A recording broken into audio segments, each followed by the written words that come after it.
আসসালামু আলাইকুম এভরিওয়ান। আজকে আমরা ডিফারেন্সিয়েশন থেকে লিমিটের একটা গুরুত্বপূর্ণ এমসিকিউ সলভ করব। এই ম্যাথটা নরমালি 2 মার্কসের কোশ্চেনে আসে। তো আমরা একটু থিওরিটা আগে দেখি। যে limit x tends to a x to the power n minus a to the power n divide by x minus a, এই ফরম্যাট যদি থাকে তাহলে আমাদের ফর্মুলা হচ্ছে n a to the power n minus 1। এইটা তোমাকে মনে রাখতে হবে, ঠিক আছে? এটা যদি মনে থাকে তাহলে এই ম্যাথটা খুবই ইজি। তাহলে এইটা ম্যাথের ক্ষেত্রে একটা জিনিস খেয়াল করবা যে limit x tends to a আছে, তাহলে x to the power 7/2 minus a to the power 7/2 এই ফরম্যাট নিচে x মাইনাস a আছে, তাহলে এখানেও একটা x মাইনাস a নিয়ে আসতে হবে ডিভাইডেড বাই, আমরা হচ্ছে লিমিটটাও ভাগ করে দিলাম আর আলাদা আলাদা করে দিলাম লব এবং হরে। তো limit x tends to a, এখানে আছে রুট x, তাই না? তাহলে x to the power half minus a to the power half divide by কত x মাইনাস a। এখন কি করবা, উপরে ওই ফর্মুলা আমরা ইউজ করবো, নিচেও করব।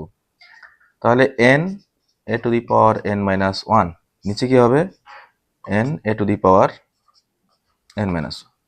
তাহলে এখন কি হবে, এই যে হাফ হাফ কাটা, তাহলে থাকতেছে কত, উপরে 7 আর 5/2 থাকতেছে, আর নিচে a to the power minus half. এখন তুমি যদি এটা ক্যালকুলেট করো, a to the power 5/2 minus হচ্ছে প্লাস হাফ হয়ে যাবে, মানে এটা তো হচ্ছে a to the power m divide by a to the power m এর যে ফর্মুলা আর কি, এই যে এটা আমরা আগেই পড়ছিলাম। তাহলে এটা কি হবে, a to the power m minus a। তাহলে এটা কত হবে, এখন এটা যদি করো, ক্যালকুলেট করো, তাহলে 7 এটা হবে তোমার নির্ণয় অ্যান্সার। তাই এই ম্যাথটা নর্মালি হচ্ছে সিকিউ 2 মার্কসে এবং এমসিকিউতে থাকে। ওকে, ধন্যবাদ স্যার।